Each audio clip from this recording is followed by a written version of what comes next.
penambangnya kalian jadi apa pangkatnya lebih tinggi daripada si tenaga surveyornya gitu. Jadi kalian tahu gitu, misalkan kayak surveyornya melakukan kesalahan tuh kalian bisa negor ya. Jadi ketika kalian menambang, oh apa namanya? Ini posisinya tidak tepat gitu ya. Itu nanti kalian bisa mengkoreksi gitu. Padahal ya memang nantinya si penentu posisi itu nanti mungkin tenaga ahlinya ya dari kami gitu ya. Jadi tapi kalian di sini cukup tahu agar kalian ketika ada kesalahan tuh kalian bisa mengkoreksi gitu ya. Nah ini dari 75 peserta belum ada ini ya, 73 ya kita, tapi belum masuk semua nggak apa-apa ya, kita mulai aja. Udah pukul jam 5 tepat ya, kita mulai. Sebelum kita mulai, kita berdoa dulu menurut ajaran dan kepercayaan masing-masing, berdoa mulai.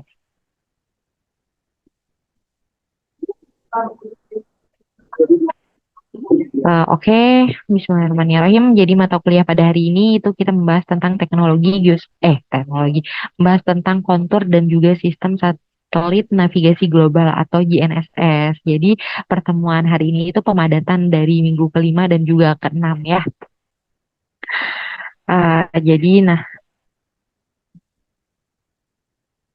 nah materi yang akan dibahas itu pada sore hari ini yaitu mengenai untuk materi GNSS-nya itu ada definisi GNSS, terus habis itu sistem GNSS-nya, terus juga nanti kita mempelajari berbagai jenis receiver GNSS, terus dasar penentuan posisi dengan menggunakan GNSS itu ada apa saja, terus habis itu juga kita belajar mengenai berbagai macam metode survei GNSS. Nah, dan untuk kontur sendiri, nanti kita membahas tentang penyajian relief permukaan bumi itu seperti apa, terus habis itu definisi garis kontur, karakteristik kontur, dan juga interval kontur, itu bagaimana gitu menghitungnya ya. Nah, eh, jadi ini pembahasan pertama kita mulai dengan penyajian relief ya. Jadi secara definisi relief itu sendiri merupakan bentuk fisik dari lanskap suatu konfigurasi sebenarnya dari permukaan bumi atau dapat diartikan sebagai bentuk yang memperlihatkan perbedaan dalam ketinggian dan kemiringan dari bentuk di permukaan bumi. Nah, kalau kita lihat dari definisi di sini ada kata bentuk fisik ya yang artinya secara garis besar dapat kita katakan bahasa simpelnya relief itu menggambarkan bentuk permukaan bumi. Nah, tapi secara umum definisi relief memiliki sudut pandang yang berbeda yaitu bentuk muka bumi yang terbentuk dari tiga dimensi. Nah, artinya selain ada unsur ketinggian yang kita tahu simbolnya itu Z ya, kemarin ya kalau ketinggian itu Z, maka ada penambahan dua simbol yaitu ada X dan juga ada Y yang mewakili sebagai koordinat. Nah, maka apabila kita lihat dua definisi dari relief tadi, dapat kita ketahui pentingnya informasi relief itu sendiri. Nah, apalagi nih ya, kita itu untuk ruang lingkup pekerjaan itu kan kita langsung bersentuhan dengan bentuk fisik permukaan bumi itu sendiri ya. Jadi pengaplikasiannya pun itu bisa diterapkan pada pekerjaan konstruksi, misalnya, ataupun untuk banyak ya, ada tujuan navigasi, pariwisata, operasi militer, dan lain sebagainya gitu ya untuk penyajian relief sendiri. Nah ini rupanya ya bentuk relief ini sudah dilakukan pembahasan tentang relief itu oleh orang-orang zaman dahulu ya. Jadi banyak cara yang sudah diusahakan untuk menggambarkan relief tersebut di masa-masa zaman dulu tuh ya. Biasanya bentuk umumnya digunakan pada garis kontur, ada titik tinggi, ada rock drawing, ada bayangan, ada warna ketinggian. Jadi, namun kita hari ini ya fokus utama materi kita pada kuliah ini adalah bagaimana kita menggambarkan bentuk relief berdasarkan garis kontur. Nah, ada juga nanti titik tinggi, ada rock drawing, ada bayangan. Nah, jadi kayak misalnya kan nih ya, kalau perempuan ya, jadi kayak shading, jadi bayangan, jadi kayak hidung-hidung, misalkan ada hidung yang apa namanya? pesek gitu ya. Maaf ya, bukan pesek, kurang mancung gitu ya. Nah, tapi ketika kita kasih shading, nah itu kan ketinggiannya terlihat ya, atau ada juga yang kayak di peta itu sebenarnya kelihatan kayak rock drawing. Jadi dia itu emang kasar gitu bentuk apa ya, apa namanya, seperti warnanya tuh dibuat agak kasar gitu. Jadi kelihatan oh bahwa daerah situ tuh kayaknya lebih terjal, lebih ketinggiannya berbeda gitu. Dan kalau warna ketinggian itu biasanya kayak yang ada ya aturannya merah itu lebih tinggi gitu ya, atau kuning itu rendah gitu. Terus habis itu titik tinggi itu titik-titik-titik yang dia memberikan tahu misalkan nah, titik ini 25 meter gitu. Nah, tapi kita hari ini kita bahas fokus terhadap garis kontur ya.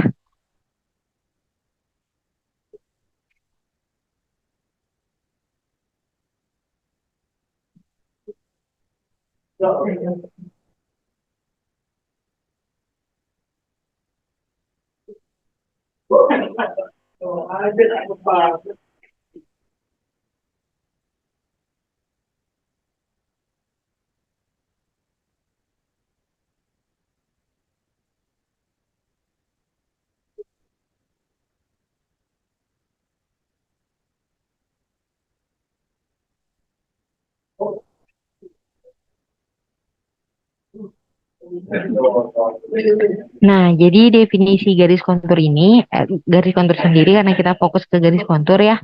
Jadi garis kontur itu merupakan garis hayal. Jadi kalian menghayal bahwa di dalam sebuah apa namanya kayak di permukaan bumi itu ada garis-garis yang menghubungkan ketinggian yang sama gitu ya. Jadi dia sebenarnya garisnya nggak ada. Jadi garis hayal yang menghubungkan titik-titik tinggi yang mempunyai ketinggian yang sama di atas atau di bawah suatu referensi tinggi tertentu di atas muka bumi. Nah, misalnya nih, eh, garis konturnya 25 meter. Artinya garis kontur ini menghubungkan titik-titik yang mempunyai ketinggian 25 meter terhadap referensi tinggi tertentu. Nah, ini nih, misalkan ini garis konturnya mana?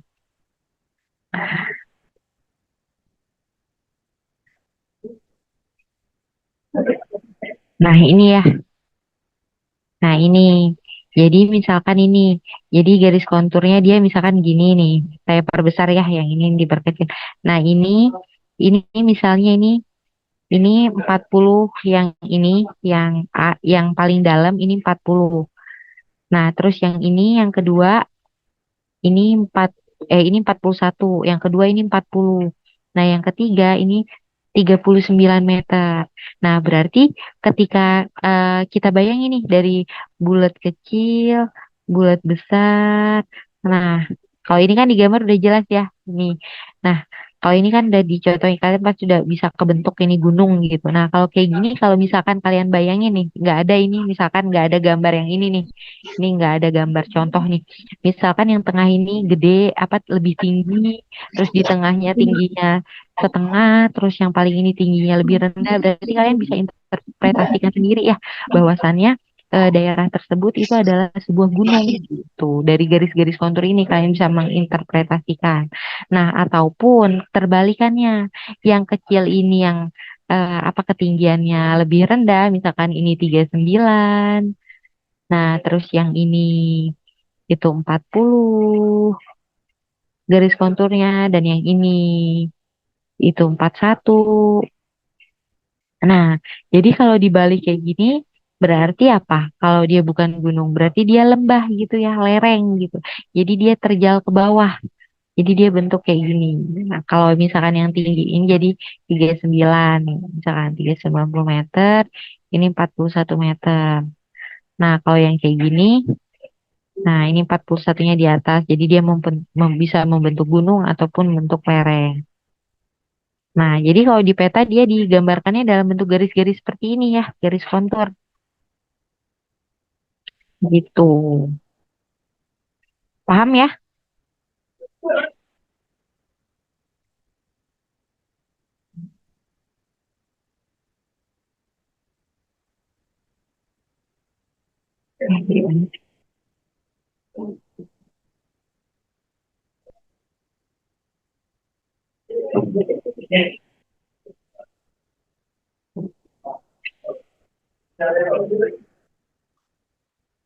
Nah, kemudian ada selang kontur atau interval kontur. Nah, jadi dari definisi interval kontur ini yaitu jarak vertikal antara dua kontur yang berurutan.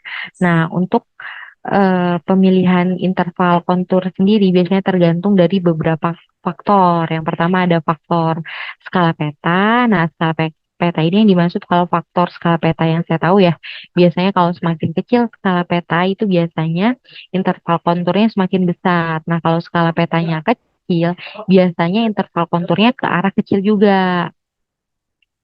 Nah, nanti kita bahas ya, ini ada di slide berikutnya. Nah, kemudian kalau yang kedua itu interval kontur berdasarkan faktor maksud dan tujuan peta.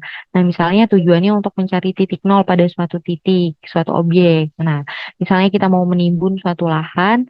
Nah, untuk menimbun suatu lahan agar sejajar dengan jalan atau biasanya dilebihkan berapa sentimeter dari tinggi jalan. Nah, ini baru dikatakan titik nol, berarti titik nol itu nilai ketinggian jalan itu sendiri. Jadi tujuannya untuk itu gitu ya, untuk menimbun jalan gitu. Nah, kemudian ada faktor data yang tersedia, terus kemudian juga ada faktor bentuk daerahnya. Nah, kalau misalkan untuk eh, berdasarkan bentuk daerahnya ini, kalau permukaan bumi ya, pemandangan kita lihat datar, berarti biasanya konturnya itu renggang. Tapi kalau misalkan kayak lereng, nah itu biasanya interval konturnya rapat-rapat gitu ya. Jadi dia lebih lebih dapat biar ketinggiannya itu terbentuk gitu ya. Jadi intinya eh, penyajian penyajian interval kontur itu tergantung kondisional di lapangan itu seperti apa ya. Kalau kita lihat bentuk permukaan bumi secara detail, maka misalkan apa namanya permukaan buminya apa kayak dia lereng atau apa yang untuk menunjukkan bahwa dia apa namanya dia sebuah gunung atau dia sebuah daratan yang sangat rendah gitu curam sekali. Nah itu biasanya rata, tapi kalau misalkan kayak dataran yang biasa itu ya biasanya ya renggang gitu. Jadi kayak ketinggian eh, gedung F dan gedung D ya sama aja gitu. Jadi renggang aja dari gedung F dan gedung D gitu. Jadi tidak usah terlalu rapat gitu ya buat serang konturnya. Nah, gitu ya. Nah, ini dia yang tadi saya maksud ya, penentuan interval kontur itu. Nah, itu yang berdasarkan skala peta itu untuk geografi sendiri ada bermacam-macam ya skalanya ya. Jadi kalau misalkan ini udah ada aturannya, kalau misalkan skala 1:25.000 dia memiliki selang konturnya per 2,5 meter.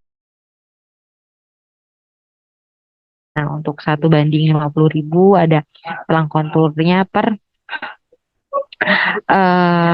5 meter untuk daerah datar, 2 sampai 30 meter untuk daerah bergunung. Begitu seterusnya ya, ini ada 100.000 untuk daerah bergunung ada 50 meter selang konturnya.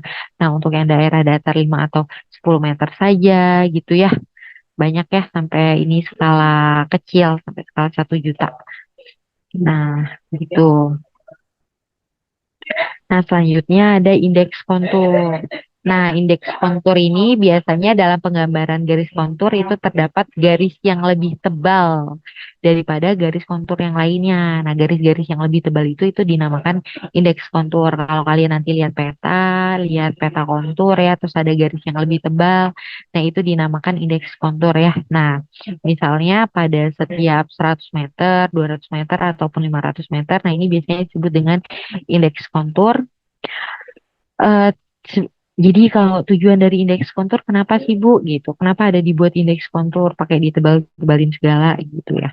Jadi tujuan dan manfaat dari indeks kontur itu untuk mempermudah dalam kejelasan membaca peta. Jadi dia mempermudah aja. Jadi oh yang segini 500 meter atau setiap 100 meter gitu untuk konturnya gitu ya. Dari untuk apa sih namanya?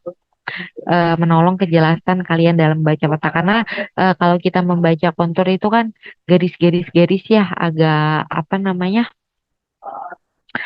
agak ngelihat petanya tuh agak lumayan pusing ya, apalagi buat orang-orang yang apa sih matanya itu kalau misalkan nggak bisa lihat garis itu kan ya, itu agak pusing biasanya baca kontur mending peta biasa gitu. Itu ya. Jadi manfaat dari indeks kontur itu menolong kejelasan dalam membaca peta. Gitu.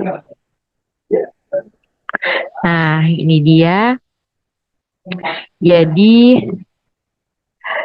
untuk membuat atau menggambarkan garis kontur itu perlu diketahui karakteristik dari garis kontur itu sendiri. Jadi kalau misalkan kalian mau gambar ya kalian harus tahu karakteristik dari garis kontur di daerah tersebut gitu ya. Biasanya garis kontur itu tidak berpotongan, terus habis itu juga dia tidak bercabang. Jadi garis kontur itu tidak boleh bercabang, berpotongan, bersilangan.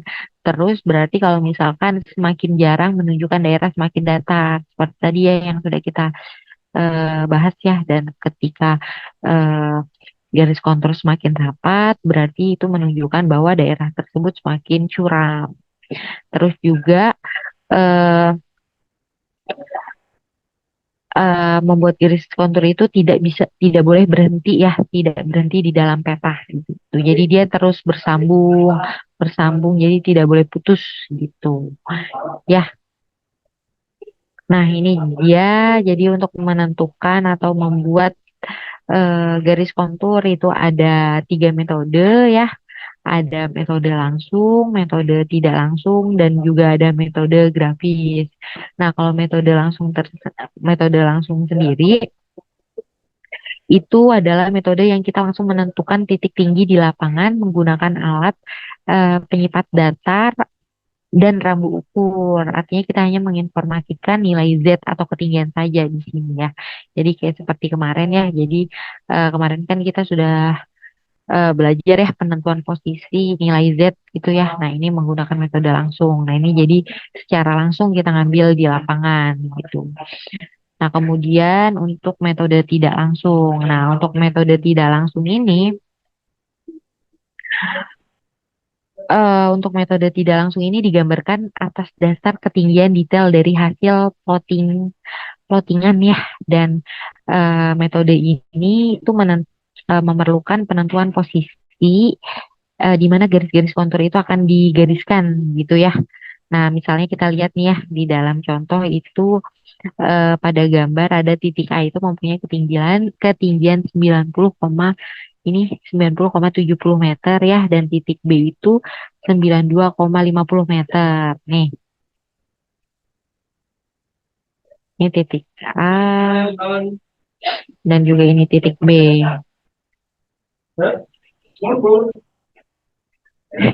Nah, kalau kita gambar konturnya dengan kelipatan dari interval kontur, eh, maka biasanya kita katakan garis konturnya ada ketinggian di 92.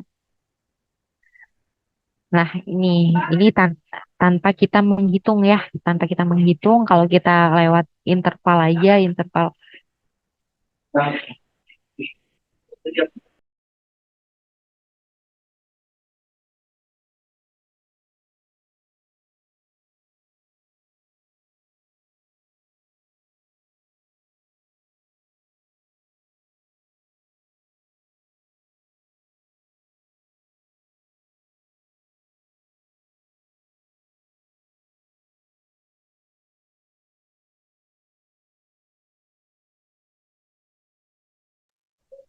Nah, ini bisa juga metode tidak langsung tuh bisa juga langsung kita tembak pakai interval kontur gitu ya.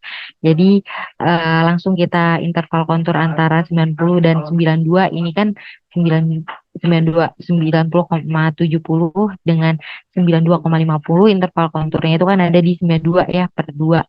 Nah, kalau misalkan itu bisa langsung aja kita tembak 92 meter ataupun kita bisa juga hitung menggunakan interpolasi linier. Nah, ini kita hitung juga beda tingginya, kemudian ditemukan ya beda tingginya, terus habis itu antara eh, beda tinggi A dan juga beda tinggi B, terus juga kita tentukan lagi beda tinggi antara A dan juga K ini ya.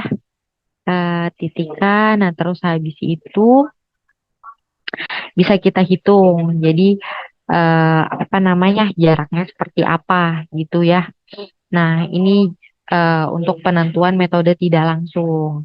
Nah, tapi metode tidak langsung ini atau contoh lain ya, contoh lain misalnya titik A itu 90,70 meter nih dan titik B itu 100,80 meter. Nah, kalau kita gambarkan interval kontur per 2 meter, maka gambar kontur dari dua buah titik ini pada ketinggiannya itu ada kan tadi 90 apa 90,70 sampai 100 nih ya, 100,80. Nah, jadi yang masuk pada apa namanya interval konturnya itu ada 91 ini per 2 meter ya. 91, 93, 95, 97, 99. Nah, 90 dan juga 100-nya itu nggak masuk eh, karena eh, ini kan kalau 90 itu di bawah dari 90,70 gitu ya. Jadi kan tadi kan nilai awalnya 90,70, jadi 90 tuh nggak masuk. Jadi langsung ke 91, baru duanya, baru ke 93, tambah dua lagi 95, tambah dua lagi 97, tambah dua lagi 99. Nah, terus juga ini kan 100,8 tadi kita contohnya 100,80 ya. 100,80. Nah, 100-nya itu apa namanya? 101-nya nggak masuk karena dia lebih dari 100,80 gitu ya. Nah, kemudian nah ini dia. Nah, ini kalau tadi itu penentuan garisnya, nah ini dia apa namanya? eh apa namanya penggambarannya gitu ya. Jadi setiap tadi kita udah penentuan intervalnya, nah terus habis itu kita gambarkan garis-garisnya. Nah, jadi garisnya itu sesuai syarat tadi ya, tidak boleh berpotongan, tidak boleh putus gitu. Jadi digariskan lurus, nah hingga terbentuk seperti ini. Nah, selain metode tidak langsung ada juga ini metode grafis. Nah, kalau metode ini biasanya metode ini banyak ya yang apa namanya yang menggunakan metode ini gitu. Kalau metode tidak langsung pakai interpolasi tadi kan agak lumayan kita menghitung-hitung ya. Kalau metode grafis ini, jadi ini lebih cepat. Jadi kayak perkiraan aja gitu ya. Perkiraan aja. Jadi makanya banyak orang lebih suka menggunakan metode ini. Nah, tapi eh, biasanya metode ini digunakan untuk peta-peta skala menengah dan kecil, di mana ketelitian ketinggian tidak banyak dituntut. Tapi ini kayak lebih mudah gitu. Jadi karena kayak pakai perkiraan aja gitu. Jadi makanya banyak orang yang lebih suka menggunakan metode ini gitu ya. Nah, selesai ya kita pembahasan kontur. Sejauh ini ada yang ditanyakan pembahasan kontur sebelum kita ke selanjutnya ya. Soalnya kalian juga lumayan ya, jam 8 ada kelas lagi katanya ya, kelas pengganti lain. Iya, Bu. Oke, lanjut saja ya ke JNSS.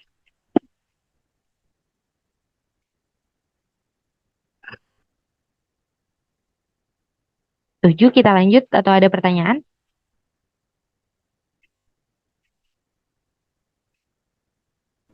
Setuju, Bu. Oke, ya, nah ini ya, jadi JNSS sendiri. Nah, kita masuk ke JNSS.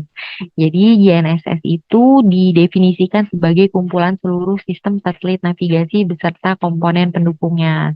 Nah, kalau misalnya kalian eh, contoh GNSS itu seperti apa? Jadi kalau kalian kayak mengatakan banyak orang yang mengatakan oke ngukur pakai GPS gitu.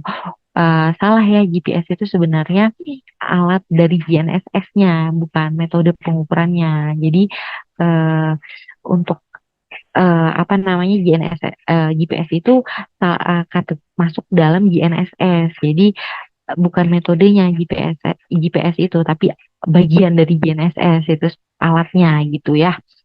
Nah, jadi GNSS itu jadi dia sistem satelit navigasi memang ya. Dia itu ada banyak kah untuk GNSS sendiri itu ya satelit navigasi yang kalian tahu bisa jadi eh, GPS. Nah, GPS tadi yang tahu dari mana? GPS dari Amerika ya. Ada GLONASS, ada Galileo, ada Beidou, ada banyak ya apa namanya sistem satelit navigasi. Nah, jadi selain sistem satelit navigasi itu ada banyak lagi ya sistem satelit lain kayak ada satelit komunikasi. Jadi di tata apa di luar ini ya, di luar apa sih namanya eh, di luar angkasa itu banyak ya satelit yang beredar ya, tidak hanya navigasi ya, jadi ada telekomunikasi atau mungkin ada satelit yang sebagai pemantauan, jadi banyak sekali ya satelit yang beredar mengelilingi bumi itu ternyata ya. Nah, ini tuh untuk pengertian GNSS sendiri. Nah, ini dia ya. Jadi eh, GNSS itu menyajikan informasi posisi tiga dimensi kepada pengguna secara akurat. Nah, jadi tiga dimensi itu berupa nilai X, Y, dan juga nilai Z ya. Secara akurat dan terus-menerus di seluruh dunia dengan mengacu kepada sistem koordinat dia sistem koordinatnya WGS 84 dan juga sistem waktu global dia UTC ya. Nah, jadi apa namanya eh, GNSS itu merupakan salah satu metode penentuan posisi yang sangat akurat ya. Ketelitiannya itu bisa sampai dengan milimeter bahkan ya. Jadi dia sangat akurat. Nah, jadi karena kenapa dia sangat akurat? Karena ya itu ya. Jadi sebenarnya sistem satelit navigasi itu sendiri pada awalnya itu memang didedikasikan untuk kebutuhan militer ya, kebutuhan perang. Jadi kayak kalian tahu sekarang ya eh, saudara-saudara kita mungkin ya lagi ada terjadi perang ya antara Rusia dengan Palestina ya ketika ini sebagai contoh ya ini contoh saja ya. Jadi ketika Palestina itu melakukan Palestina salah Rusia itu melakukan pengeboman kepada Palestina. Nah itu pengebomannya itu yang nggak asal ngebom. Nah jadi dia sudah menentukan tuh titik pem, pem apa penjatuhan bomnya itu di mana tuh sudah ditentukan. Nah, itu penentuannya yang menggunakan satelit. Jadi kan memang satelit ini satelit navigasinya hanya ada beberapa ya. Jadi yang memiliki itu biasanya negara-negara besar ya. Jadi kayak GPS itu yang punya negara Amerika berarti memang eh, jadi di GPS sendiri itu Kak, ada dua, ada ada apa namanya?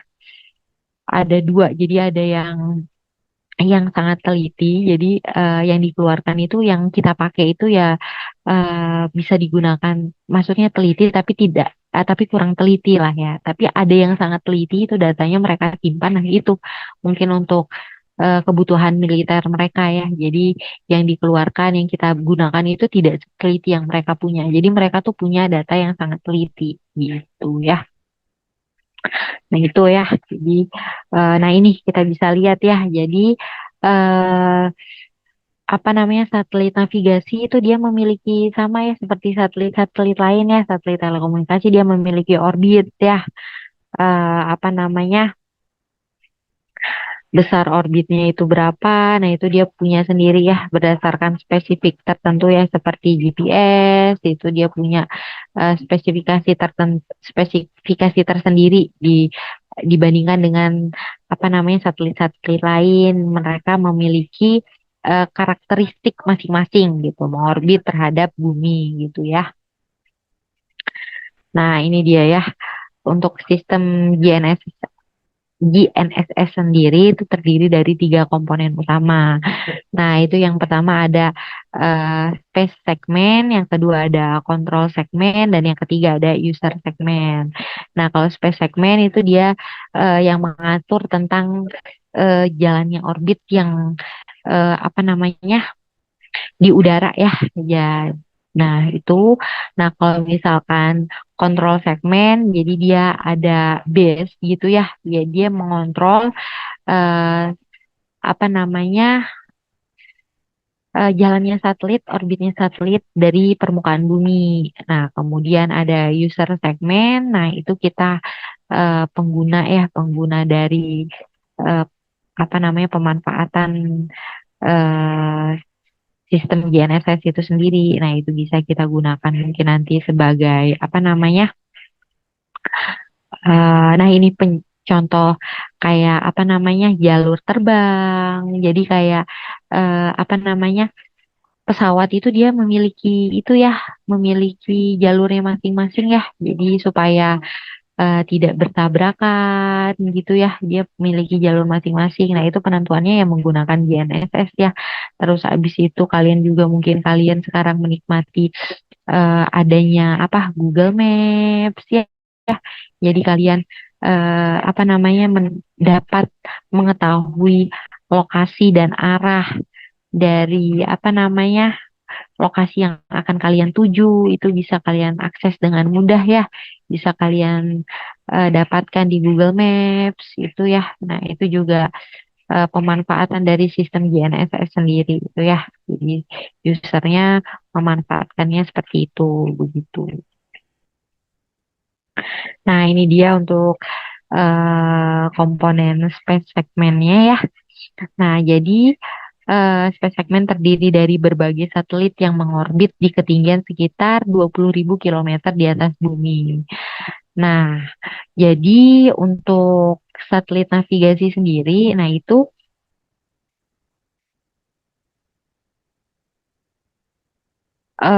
apa namanya memiliki ketinggian, nah itu sekitar 20 kilometer di atas bumi. Nah, ketinggian ini nih biasanya untuk satelit navigasi.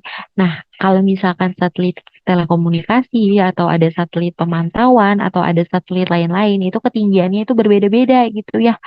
Mungkin mereka lebih tinggi gitu ya kalau komunikasi atau seperti apa itu berbeda-beda. Nah, ini 20 kilometer di atas bumi ini ya lumayan tidak terlalu ya, ya lumayan tinggi sih ya tapi tidak terlalu tinggi ya. Karena dia emang penentuan posisi ya sistem apa namanya tujuan dari satelit navigasi ini sendiri gitu ya. Terus juga setiap satelit GNSS ini jadi dia mentransmisikan sinyal yang berisi tentang identitas, waktu, orbit dan status satelit tersebut. Nah, ini ya jadi eh, di GNSS itu dia ada jadi kan kayak GPS. Jadi ada nih si GPS ini punya beberapa satelit gitu yang diterbangkan melalui orbitnya. Nah, mungkin ada satelit yang tidak sehat gitu ya atau tidak sehat itu dikatakan dia tidak dikatakan dia tidak sehat itu apabila dia tidak berjalan sesuai orbitnya atau dia keluar dari orbitnya. Ya udah itu jadi dia jadi apa ya? Jadi dia jadi sampah luar angkasa aja gitu. Jadi udah nggak dipakai lagi gitu. Jadi udah mati gitu. Karena dia udah tidak apa namanya beredar berdasarkan orbitnya gitu. Nah, jadi nanti kita jelasin. Nah, ini ya. Nah, terus habis itu juga ini yang space segment. Nah, yang kedua ini kontrol segmen. Nah, kontrol segmen itu sendiri itu terdiri dari jaringan kontrol stasiun data uploading station dan monitor station yang berlokasi tersebar di seluruh dunia. Nah, pada setiap sistem GNSS Master Control Station sendiri memberikan parameter koreksi orbit satelit yang menggunakan jam dengan tingkat presisi tinggi untuk mempertahankan akurasi posisi.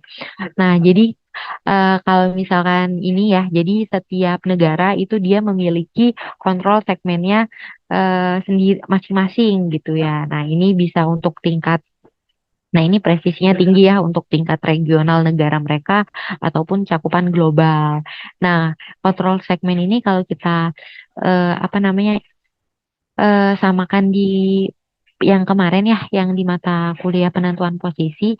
Nah, ini bisa kita sebut dengan BM ya. Kemarin kan ada eh, kita kemarin bicara mengenai sistem referensi ya, kerangka jaringan kontrol horizontal dan jaringan kontrol vertikal. Nah, itu kalau untuk kita penentuan posisi terestris di lapangan ya, kalau misalkan di permukaan bumi. Nah, kalau ini menggunakan satelit, nah ini dinamakan dengan kontrol segmen. Nah, jadi mereka juga membutuhkan nih, membutuhkan istilahnya BM-nya gitu ya, benchmark-nya untuk eh, apa namanya sistem GNSS itu. Jadi sebagai apa namanya sistem referensi mereka menentukan satelit-satelit itu. Jadi untuk nilai koreksinya lagi agar posisi yang dihasilkan itu lebih akurat gitu ya berdasarkan metode. Nah, nanti kita bahas ya metodenya. Nah, ini dia untuk usernya ya. Itu peralatannya sangat bervariasi seperti smartphone ya, GPS handheld, bukan GPS handheld, jangan sebut GPS-nya ya, salah saya. Jadi dia ada handheld receiver, terus juga banyak peralatan canggih ya kayak di handphone kalian tuh ya, di handphone kalian itu juga ada chip sistem GNSS-nya. Jadi bisa kalian bisa menggunakan apa namanya handheld kalian Google Maps itu karena ada chipsnya. Nah, jadi eh, satelit kan ada banyak ya, jadi tidak hanya GPS. Nah, kalau kalian sebut GPS belum tentu handphone kalian itu menggunakan si GPS. Nah, bisa jadi handphone kalian itu menggunakan peralatan apa namanya sistem dari GNSS lainnya gitu. Maksudnya eh, bisa handphone kalian itu bisa menggunakan satelitnya yang Beidou ataupun Galileo, banyak ya, tidak hanya GPS gitu. Nah, jadi eh, ada juga satu smartphone ya yang hanya bisa menangkap satelit GPS gitu. Ataupun ada juga smartphone yang bisa menangkap dari berbagai macam satelit, dari GPS, GNSS, Beidou. Nah, semakin banyak kemampuan handphone ya, jadi berdasarkan mungkin ada ya merek-merek tertentu dalam menangkap satelit yang semakin banyak itu berarti semakin baik ya. Jadi ada handphone yang bisa menangkap sinyal dari satelit Beidou, GPS, terus juga Galileo jadi satu, itu handphone-handphone yang lumayan lebih bagus gitu ya. Jadi dia lebih presisi dan akurasi gitu apa namanya lokasinya gitu. Ataupun cuman ada satu sistem satu handphone yang punya hanya bisa menangkap satu satelit. Itu dibandingkan dengan yang bisa menangkap tiga itu lebih presisi yang tiga ya daripada yang satu gitu.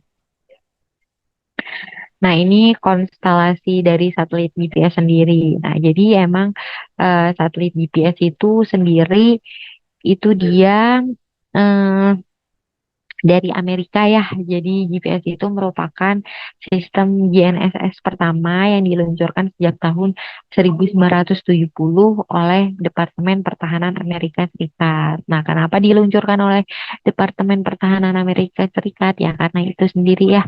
Jadi memang satelit navigasi ya pertamanya kebutuhannya untuk militer ya.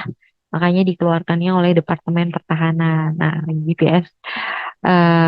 satelit GPS itu terdiri dari 27 konstelasi satelit dengan cakupan global. Nah, dia bisa menjangkau posisi dengan cakupan global, tidak hanya di lingkup Amerika sendiri gitu ya.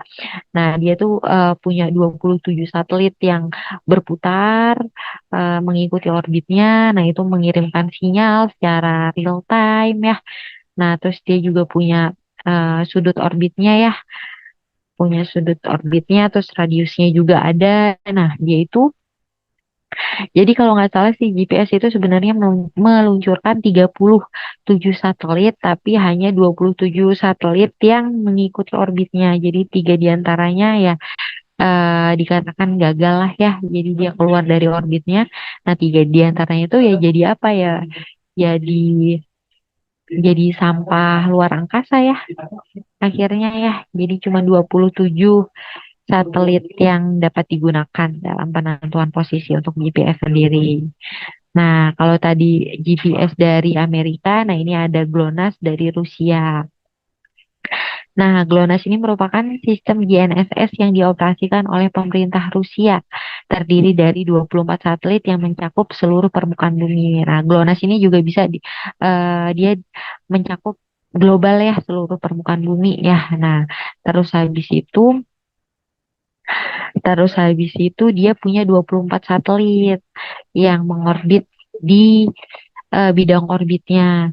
Nah, jadi gini kayak GPS, GLONASS. Nah, ini kan kayak GPS itu kan dia diluncurkan oleh Amerika ya. Jadi bidang orbitnya, walaupun cakupannya global, bidang orbitnya itu ya sebenarnya pasti dibuatnya ya untuk di wilayah Amerika. Jadi ketelitian tertinggi ya di wilayah Amerika. Nah, begitu pula dengan GLONASS. Nah, GLONASS itu kan yang buat Rusia. Jadi si bidang apa namanya? Bidang orbitnya pasti ya paling banyak yang melewati daerah Rusia gitu ya. Karena ini punya Rusia, jadi ketelitian tertinggi untuk wilayah Rusia. Cuman apa namanya keuntungan dari kita di Indonesia itu kan kita ya dilalui oleh jalur Katulistiwa ya lintang nol. Nah, lintang nol derajat, maka dari itu pasti semua satelit itu melintasi dari eh, wilayah kita, gitu ya keuntungan kita ya. Jadi kita sangat bersyukur ya dilalui oleh jalur Katulistiwa. Itu makanya sangat diistimewakan. Nah, kemudian selain GPS dan juga GLONASS ada lagi satelit Galileo. Nah, satelit Galileo ini satelit yang diluncurkan oleh Eropa ya. Terus habis itu, jadi Galileo itu merupakan sistem GNSS untuk keperluan sipil yang dioperasikan oleh apa Europe Global Navigation Satellite System Agency. Nah, Galileo ini sendiri itu terdiri dari 27 satelit, seperti sama ya jumlah satelitnya seperti GPS. Nah, ini juga direncanakan mulai beroperasi penuh pada tahun 2020. Berarti sekarang tahun 2023, berarti memang sudah beroperasi penuh ya si Galileo ini. Nah, kemudian selain Galileo ini ada Cina. Dari Cina. Nah, ini yang dari Cina namanya Beidou. Nah, satelit Beidou ini terdiri dari 35 satelit, lebih banyak ya. Jadi konstelasi satelit direncanakan akan beroperasi penuh juga pada tahun 2020 dengan cakupan seluruh permukaan bumi.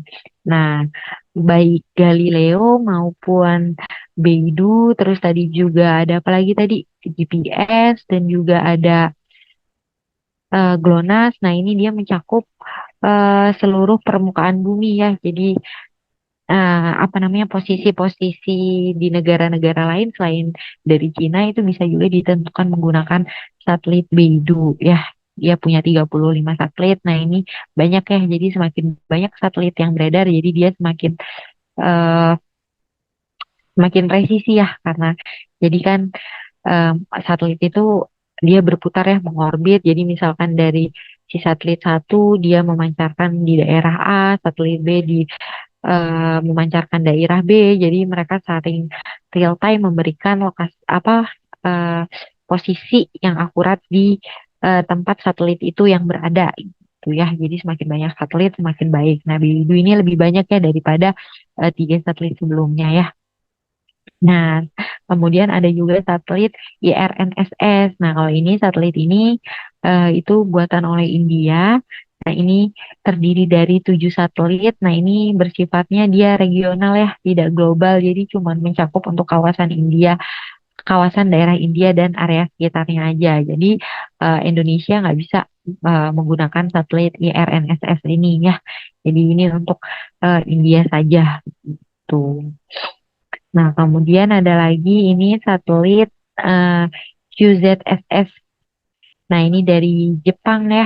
Nah, ini dia regional yang dioperasikan untuk cakupan wilayah Jepang dan Asia Oceania. Nah, di sini jadi Indonesia hanya sebagian wilayah Indonesia aja ya yang dicakup dari satelit yang dibuat oleh Jepang ini ya.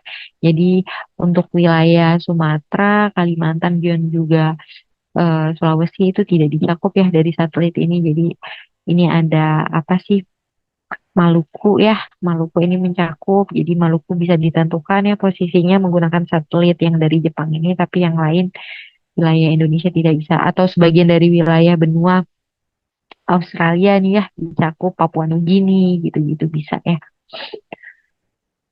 Nah, ini ya berbagai jenis Contoh berbagai jenis receiver dari GNSS ini berdasarkan perkembangannya ya dari dulu karena ini apa namanya keperluan GNSS ini untuk militer ya, jadi alatnya ini ya eh, militer banget nih ya penentuannya ya. Nah, terus kemudian terus berkembang, terus habis itu berkembang hingga dari tahun 1570 hingga tahun 2012 hingga GNSS dapat diaplikasikan ke yang tadinya besar ya, ke sebuah smartphone yang kecil bisa kita genggam, kita bawa kemana-mana gitu ya. Nah, kemudian, nah ini dari tahun 2000 ke bawah sebenarnya, jadi kan mereka itu eh, kalau nggak salah tuh saya lupa sih ada dua sinyal kan ya yang dihasilkan tuh dua posisi. Jadi dia ada posisi L dan juga P. Nah, posisi posisi L itu yang mereka bagikan kepada kita dan posisi P itu yang mereka simpan untuk mereka sendiri. Nah, posisi P itu yang presisi itu yang posisi P. Jadi sangat presisi itu P dan L yang di bagian kita itu yang kurang apa namanya? Presisi tapi ya sudah lumayan presisi ya hingga milimeter. Bayangkan buat mereka yang P itu se sepresisi apa gitu ya. Kita aja ini udah presisi ini ya. Maksudnya udah lumayan lumayan presisi gitu ya, apalagi mereka. Nah, dari tahun 2000 ke bawah itu ya, ketika kita melakukan pengukuran menggunakan GNS sama mereka itu selalu apa ya, selalu melencongin gitu. Jadi kita itu ketika kita mengukur posisi menggunakan GNS selalu disalahin gitu. Koordinatnya tuh selalu melencongin. Jadi pada tahun 2000-an ke bawah itu mereka masih tertutup gitu ya, belum dibuka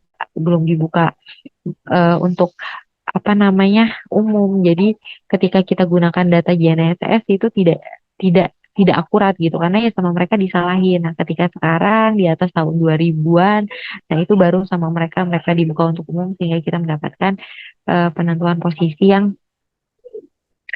apa ya yang akurat gitu ya. Yang hampir sama seperti mereka walaupun mereka sebenarnya menyimpan lagi data yang lebih akurat daripada kita gitu. Nah, ini ya perkembangannya ya. Jadi ini ada alat-alat, jadi ada handheld dan lain sebagainya, ada handphone gitu ya untuk keperluan navigasi. Nah, ini ada alat geodetik. Nah, ini ya apa namanya jenis receiver GNSS yang bagian geodetik ini adalah yang paling presisi dibandingkan dengan yang lain ya. Seperti handphone, handheld itu akurasinya bisa apa namanya bisa skala meter, kalau misalkan geodetik itu bisa skala milimeter gitu, berdasarkan dengan metode penentuan surveinya. Nah, ini jadi metode penentuan survei GNSS itu dibagi menjadi tiga. Jadi yang pertama ada berdasarkan eh, jumlah receivernya itu ada yang dibagi menjadi absolute positioning itu yang satu receiver atau relative positioning itu ada dua receiver. Nah, juga ada berdasarkan sikap pengamatnya ada yang eh static positioning itu ada yang pengamat diam ataupun kinematic positioning itu pengamatnya bergerak dan juga ada yang berdasarkan waktu pengolahan itu ada yang real time positioning jadi dia langsung gitu ya langsung sinyal langsung diluncurkan dari sinyal GPS itu langsung keluar koordinatnya. Ada juga yang post processing. Nah, ini membutuhkan pengolahan terlebih dahulu ya, perhitungan pengolahan ataupun koreksi-koreksi gitu. Nah, jadi dari beberapa metode ini ya tentu saja ya yang akurat itu kalau untuk berdasarkan jumlah receivernya ya yang paling banyak ya yang relatif itu yang lebih akurat dibandingkan dengan absolut. Terus juga untuk yang berdasarkan sikap pengamatnya itu lebih bagus yang statik ya, yang diam gitu ya. Ataupun untuk waktu pengolahannya itu lebih bagus yang enggak yang real. Kalau real time kan langsung ya koreksinya langsung juga gitu. Jadi lebih bagus yang post processing berdasarkan pengolahan dulu, koreksi dulu. Jadi nanti hasilnya lebih akurat gitu ya. Nah, ini ya kalau misalkan absolut. Jadi dia receivernya satu. Jadi dia kalau statik itu langsung aja. Jadi oh ya, untuk kita menentukan posisi menggunakan GNSS itu minimal ada 4 satelit ya yang masuk gitu. Nah, jadi ada 4 satelit yang masuk. Nah itu untuk ini statik statik ini jadi penerimanya itu satu ya dari minimal 4 satelit yang masuk. Ini receivernya ada satu. Ini diam.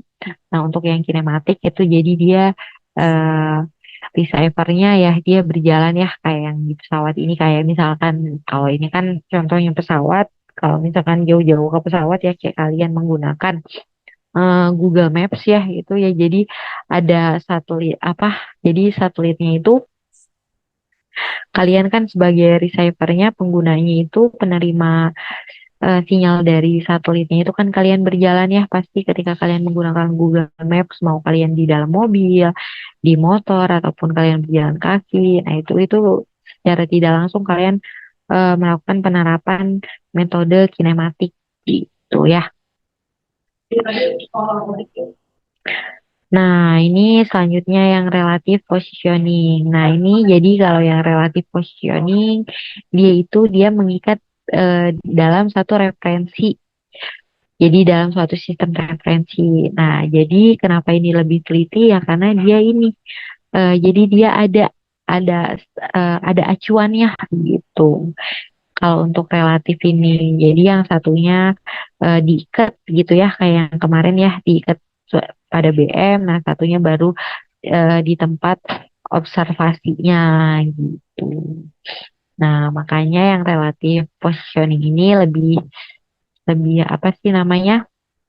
Lebih teliti gitu. Kalau misalkan nih kalian sebagai contoh kalian melakukan pengukuran menggunakan survei GNSS, nah itu kalian menggunakan alat ya kalian satu terestris kalian satu ikat di ITR 2 di depan itu kan punya ada referensinya ya kalian satu itu kemudian kalian mendirikan alat di gedung F. Nah, itu itu menggunakan metode relatif. Jadi ada dua receivernya yang menerima sinyalnya gitu yang dipantulkan ya. Nah, itu ataupun selain jadi kalau ini kan contohnya pesawat tadi ya. Kalau yang kinematik yang berjalan ataupun juga kalian menggunakan Google Maps gitu ya. Jadi apa namanya receivernya berjalan bisa juga kalau misalkan menggunakan alat yang seperti ini nih kalian eh, jalan gitu ya. Bukan jalan sih. Nah, ini berpindah gitu ya, bergerak. Nah, nggak hanya di satu tempat. Jadi penentuan banyak titik gitu ya, lompat kodok gitu. Nah, itu ya.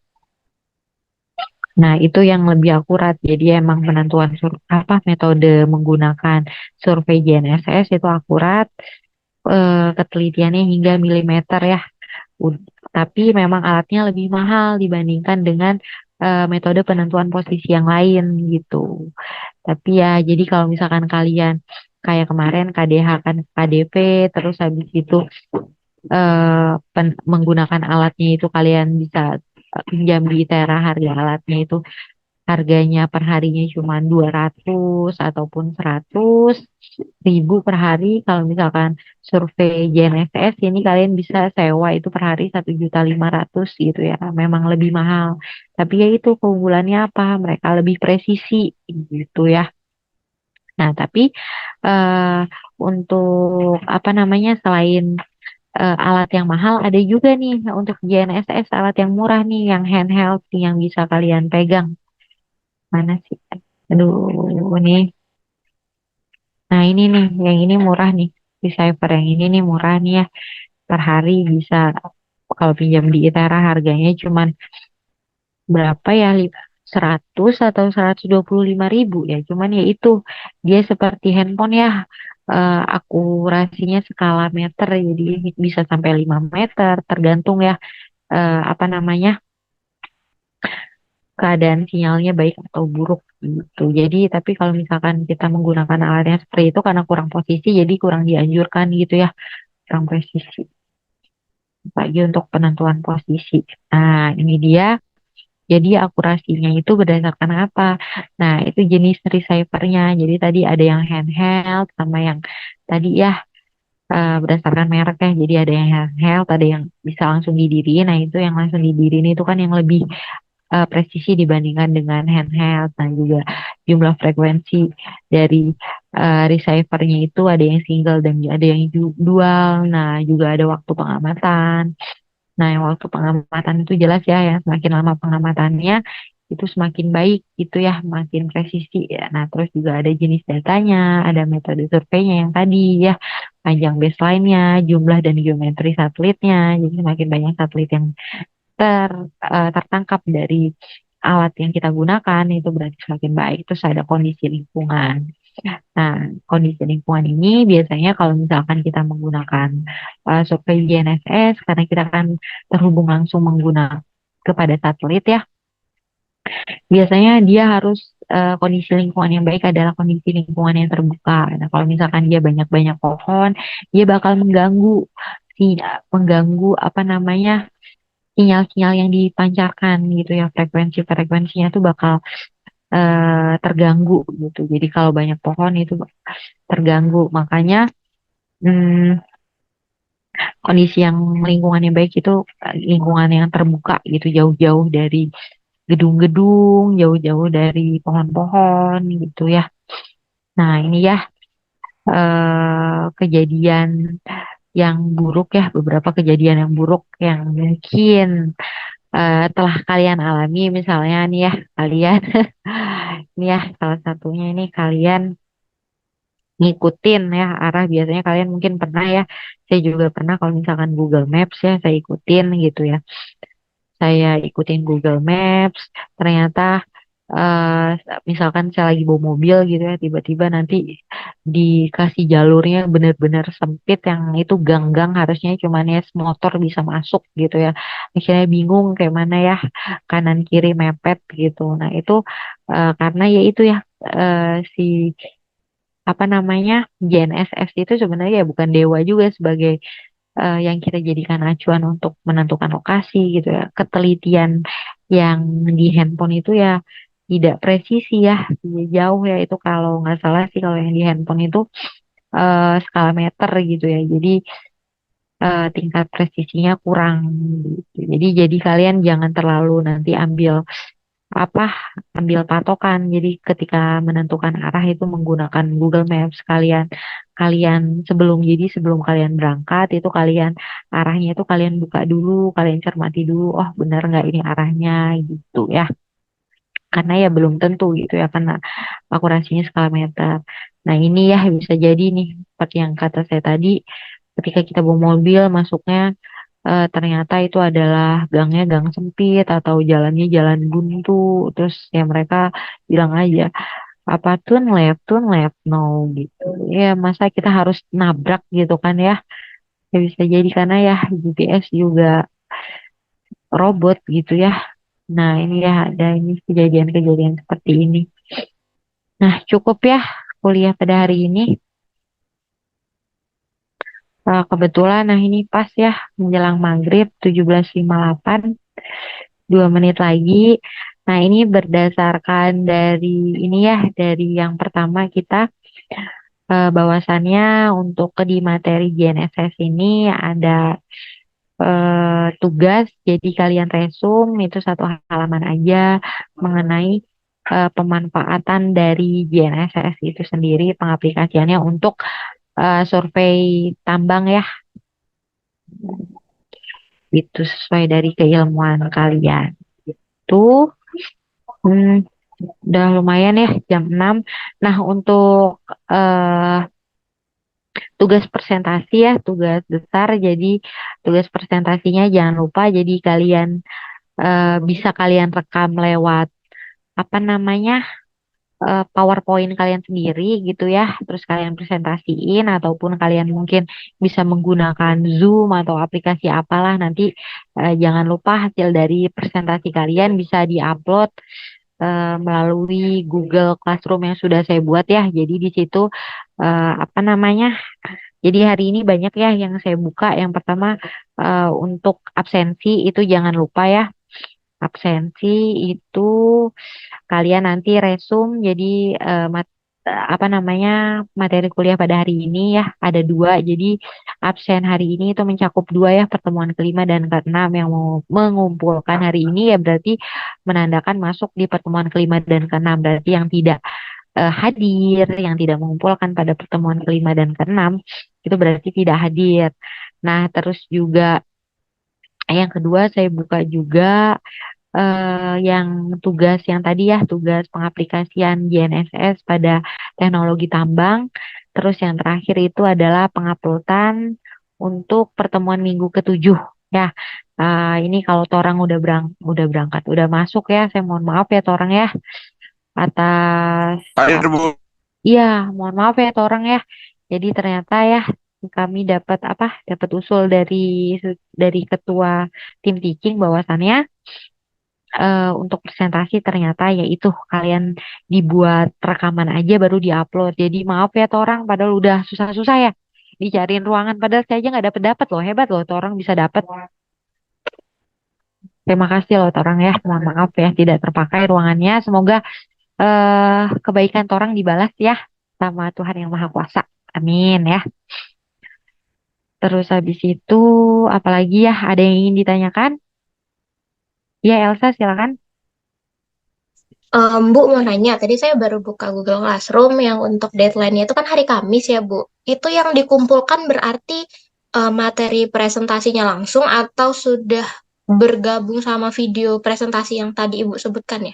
Sudah bergabung dengan video yang sudah saya sebutkan karena kan kita perjanjiannya presentasinya di minggu ketujuh jadi minggu ketujuh itu adalah presentasi gitu kan ya makanya saya buat tenggang waktunya ya di hari itu karena ya di hari itu harusnya kita presentasi gitu jadi tenggang waktunya hari itu gitu ya Elsa jadi kayak waktu yang harusnya besok kan kelasnya sore ya kalian buat aja presentasi langsung diupload gitu uploadnya kan lama kan uploadnya lama uploadnya kan saya buat jam 12 kan ya Iya bisa Bu. lah ya. Jadi nanti waktu kelasnya besok jadi kelas tidak ada ya di pertemuan minggu ketujuh. Nah itu nanti buat kalian upload aja buat kalian presentasi direkam gitu. Oke Ada Bu. lagi, iya ada Makasih ya lagi. Bu. Iya sama-sama Elsa. Ada lagi yang ingin ditanyakan? Oh iya saya lupa menyalakan ya. Astagfirullahaladzim. Oke, saya mau foto dulu deh buat presentasi Bu, hari izin ini. bertanya Bu, Iya silakan. Siapa? Khalid ya? untuk resume tulis tangan nggak apa-apa Bu? Iya resumenya tulis tangan nggak apa-apa. Jangan lupa ya sertakan foto kita ya yang lengkap. Oke baik Bu, terima kasih Bu.